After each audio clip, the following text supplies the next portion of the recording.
अस्सलाम वालेकुम जी फ्रेंड्स। आज का जो हमारा टॉपिक है वो है how Maxwell fixed Ampere's law. हम लोगों ने इलेक्ट्रोमैग्नेटिक थ्योरी 2 स्टार्ट की हुई है, तो इस सीरीज में वीडियो नंबर 3 है, इसका बी पार्ट है how Maxwell fixed Ampere's law. Last video में हमने इलेक्ट्रोडायनामिक्स बिफोर मैक्सवेल पर बात कर ली थी, तो आने वाली वीडियोस में इन पर भी हम बात करने की कोशिश करेंगे, तो ये देखते जाएं। तो अभी फ़िलहाल कुछ टॉपिक्स लिखे लिए नहीं है, लेकिन उन पर भी हम बात करने की कोशिश करेंगे। तो आइए आज के टॉपिक को स्टार्ट करते हैं। बिस्मिल्लाहिर्रहमानिर्रहीम, सल्लल्लाहु तआला अला मुहम्मद सल्लल्लाहु अलैहि वसल्लम। अगर आप लोगों को लास्ट वीडियो आती है तो आज की जो बी पार्ट है इसको समझना आप लोगों के लिए बहुत ईजी और आसान होगा। ओके, तो लास्ट वीडियो में हमने इन 4 इक्वेशन पर बात की थी। ये देखें, जो लास्ट फोर्थ इक्वेशन है एम्पेयर्स लॉ, ये सेटिस्फाई नहीं हो रही थी मैक्सवेल से। तो फिर मैक्सवेल ने किस तरह इस जो एम्पेयर्स लॉ है इसको सेटिस्फाई किया वो अब हम देखते हैं। ऊपर वाले तीनों पर ये सेटिस्फाई हो चुकी थी। तो अब इसको हम देखते हैं किस तरह इसने मैक्सवेल ने जो एम्पेयर्स लॉ है, एम्पेयर्स लॉ की जो इक्वेशन है, यानी कि जो मेरे पास एम्पेयर लॉ की इक्वेशन है वो मेरे पास ये है ना, बेसिकली ये है। तो ये सेटिस्फाई नहीं हो रही थी, लास्ट वीडियो हमने इस पर बात की थी। अब किस तरह इसने इसको सेटिस्फाई किया, तो मैं पहले इक्वेशन लिख देता हूँ, वो मेरे पास ये है। ओके, कि मैक्सवेल ने इस टर्म को, इसको हम मैक्सवेल टर्म कहते हैं, मैक्सवेल पॉइंट्स का जो मर्जी का कम नाम दे लें, ये मैक्सवेल ने खुद से इसका ऐड किया और ये फिर अब जाकर हमारे पास बिल्कुल सही साबित होगी एम्पेयर लॉ की। ओके, तो आइए इसको हम स्टार्ट करते हैं किस तरह होती है। तो सबसे पहले हम फोर्थ इक्वेशन लिखते हैं जो मेरे पास है मैक्सवेल की, वो मेरे पास ये है। ओके, और ये किसके इक्वल है, म्यू और जे के। डन हो गया। अगर इसका हम डाइवर्जेंस ले रहे हैं बाहर, तो डाइवर्जेंस ले रहे हैं तो इसका मतलब इसको हम फिर इस तरह लिखेंगे, ये मेरे पास डाइवर्जेंस हमारे पास म्यू है।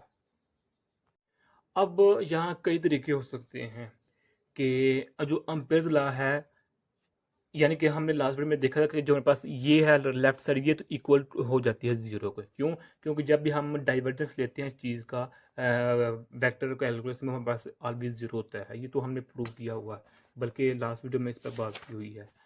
ओके, कि जो मेरे पास होता है divergence of curve is always zero.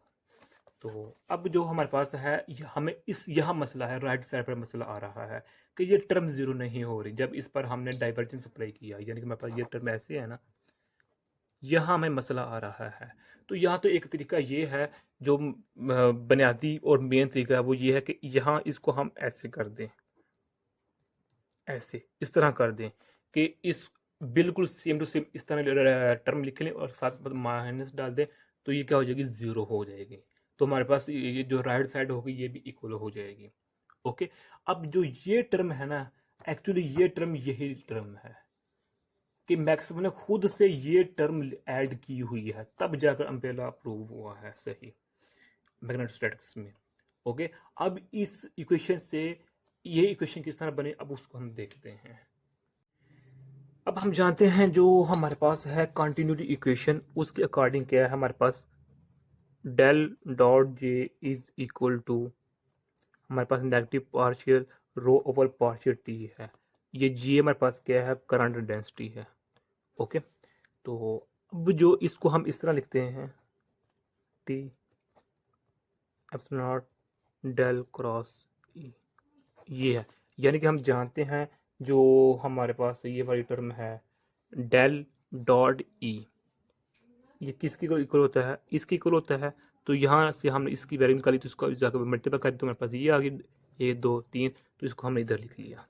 तो डेल डॉट जे ये मेरे पास इसके इक्वल आ गया।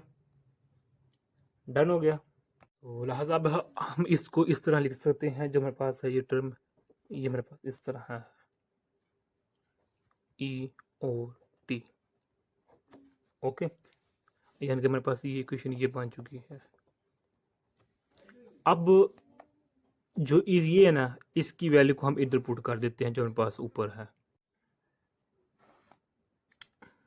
यहाँ पुट कर देते हैं। ओके, तो अब हमारे पास क्या बन जाएगा, जो मेरे पास टर्म होगी डेल डॉट क्रॉस बी, ये है ना, ये इसकी कुल है, तो मेरे पास म्यू है, डेल डॉट जे है, नेगेटिव म्यू है, अब इसकी वैल्यू को हम इधर पुट करने लगे हैं, क्या है negative del dot E over t, ये मेरे पास टर्म बन गई है। तो अब इसको हम रीअरेंज करेंगे तो मेरे पास ये इस तरह बन जाएगी,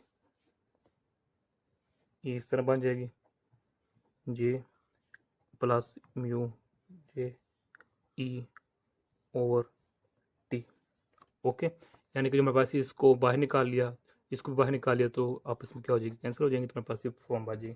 अब ये मेरे पास मैक्सवेल करेक्शन है, ये मैक्सवेल टर्म है जो मैक्सवेल ने खुद से टर्म ऐड की थी, और फिर मेरे पास ये इक्वेशन क्या हो गई थी, प्रूव हो चुकी थी, करेक्ट प्रूव हो चुकी थी।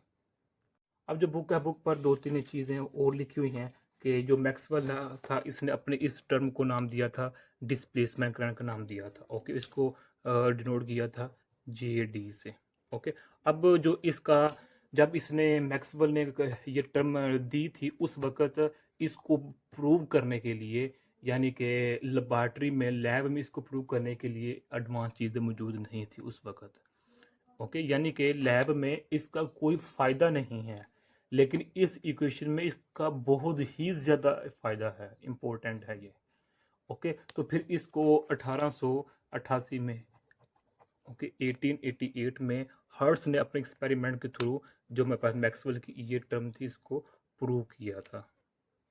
अब यहाँ एक चीज़ पीछे रह चुकी है, वो ये है कि अ changing electric field induces magnetic field, यानी कि जो मेरे पास अल्लाह बारक आप लोगों का ये देखें, जब हमने फ्राइडे लास्ट स्टडी किया था इसमें हमने 3 एक्सपेरिमेंट किए थे, तो तीनों एक्सपेरिमेंट में हमने ये प्रूव किया था कि जब भी हमारे पास मैग्नेटिक फील्ड चेंज होती है तो मेरे पास इलेक्ट्रिक फील्ड इंड्यूस्ड होती है, प्रोड्यूस होती है।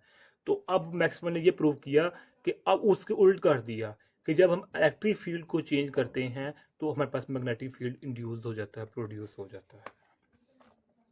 अब बुक पर दो तीन देखें इक्वेशन लिखी हुई हैं। पहली इक्वेशन ये है इज इक्वल टू 1 और ई नॉट सिग्मा है। अब जो हमारे पास ये सिग्मा है ये इस सरफेस चार्ज डेंसिटी है हमारे पास। ओके, तो ये किसकी इक्वल है, क्यू ओवर ए की है। यानी कि अगर हमारे पास जो करंट डेंसिटी कांस्टेंट हो सरफेस पर तो उसको हम जो मेरे पास सिग्मा है उसको हम इसके इक्वल लिख सकते हैं। Okay, where charge is the only plate and A is the area thus between the plates. अब दो कैपेसिटर की दोनों प्लेट्स थी, अब मैं कौन सी प्लेटों का तस्वीर कर रहा हूँ, ये हमने लास्ट वीडियो में देखा था। ओके, कि जब हमने ये देखा, ये मेरे पास बैटरी है, ये मेरे पास कैपेसिटर है। ओके, तो यहाँ हमने क्या लगाया हुआ था, सरफेस, एक सरफेस लगाया हुआ था, एक ये केस था और एक हमारे पास ये केस था। मेरे पास कैपेसिटर है और ये मेरे पास सरफेस है, लेकिन सरफेस एक बलून शेप में है, ए है ये, और ये मेरे पास बी है। तो अब यहाँ देखें क्या है कि जब हमने इसको विद रिस्पेक्ट टू टाइम इसका डिफरेंशियल लिया तो हमारे पास ये इक्वेशन इस तरह बन गई कि ये बाहर आ गई तो इसका डी ओवर डी टी आ जाएगा, तो मेरे पास ये किसकी इक्वल होती है, करंट की इक्वल होती है। अब जो मेरे पास ये फॉर्म है ना, ये वाली फॉर्म, इस फॉर्म को अब हम जो हमारे पास ओरिजिनल फॉर्म बनी थी उसमें इसको वैल्यू को ऐड कर देते हैं। यानी कि ये देखें, ये मेरे पास वैल्यू बनी है ना, ये इक्वेशन है मैक्सवेल की, ये ओरिजिनल थी, बिफोर मैक्सवेल थी, लेकिन मैक्सवेल ने अपनी टर्म को ऐड किया तो मेरे पास ये अब ये टोटल बन चुकी है। अब इसकी जगह ये वैल्यू पुट कर देते हैं तो हमारे पास ये इक्वेशन बन जाएगी। जो हमारे पास ये टर्म थी, यहाँ हमने स्टोक्स थ्योरम को अप्लाई करके सरफेस एरिया से हम लाइन इंटीग्रल में जा चुके हैं, ये लाइन इंटीग्रल है। तो यहाँ हमारे पास क्या होगी, इसकी वैल्यू को हमने पुट कर दिया है तो हमारे पास ये इक्वेशन बन जाएगी। यानी कि मेरे पास ये वैसे जनरल इक्वेशन है कि ये इसको हमने स्टोक्स थ्योरम से क्या कर दिया, सरफेस हम एरिया में आ गए, और जो हमारे पास है ये हमारे पास है ये म्यू नॉट जे है, इसी जगह हमने म्यू नॉट इंक्लोज लिखा, और प्लस है तो म्यू है, म्यू नॉट है और ई नॉट है, तो पार्शियल ई ओवर पार्शियल टी है डॉट डी ए है। यानी कि सिंपल क्या किया कि है कि इस इक्वेशन को हमने इंटीग्रल की फॉर्म में इस तरह लिख लिया है।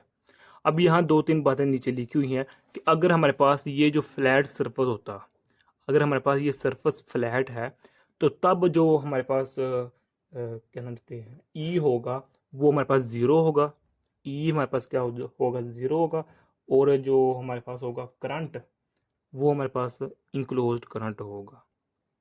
जबकि अगर हम फ्लैट एरिया नहीं ले रहे बल्कि बलून शेप ले रहे हैं, तो इस केस में जो हमारे पास करंट होगा वो तो ज़ीरो हो जाएगा, लेकिन जो हमारे पास है ई, अगर इसको हम पार्शियल डेरिवेटिव लें और इसको हम इंटीग्रेट कर दें तो ये हमारे पास बन जाएगी आई ओवर ई नॉट। सॉरी, इसको चले हम इस अगेन लिखते हैं। ये मेरे पास इस तरह इक्वेशन है, dot d A is equal to I over E naught है। अब यहाँ देखें कि जब हमारे पास फ्लैट सरफेस है तो अब करंट जो हमें मिल रहा है वो अम्पेयर लॉ से मिल रहा है। अम्पेयर लॉ से यानी कि जो मेरे पास ओरिजिनल पेयर लॉ था हमें इससे मिल रहा है। ये टर्म तो जीरो हो जाएगी ना, क्योंकि मेरे पास इलेक्ट्रिक फील्ड जीरो हो गया तो इसका मतलब ये जीरो होगी पूरी टर्म। हमें करंट इससे मिल रहा है। लेकिन अगर मेरे पास ये सरफेस फ्लैट नहीं है बल्कि ब्राउन शेप का है, तो क्या उस वक्त जो मेरे पास करंट मिलेगा अब वो मैक्सवेल टर्म से मिलेगा, इस टर्म से मिलेगा। पहले केस में इस यहाँ से करंट मिलेगा, ये तो जीरो हो जाएगी। सेकंड केस में करंट इसकी बजाय यहाँ से मिलेगा। ओके, ये यही बातें यहाँ लिखी हुई हैं। तो यही आज का हमारे तरह का टॉपिक था। तो मैं उम्मीद करता हूँ आप लोगों को इस वीडियो की समझ आ गई होगी। जज़ाकल्लाह खैर। अगर आप लोगों ने अभी तक हमारा चैनल पाक एम अकेडमी इसको सब्सक्राइब नहीं किया तो प्लीज़ सब्सक्राइब कर दे। वीडियो अच्छी लगी है तो लाइक कर दीजिए। जज़ाकल्लाह खैर। अस्सलाम वालेकुम वरहमतुल्लाहि वबरकातुहू।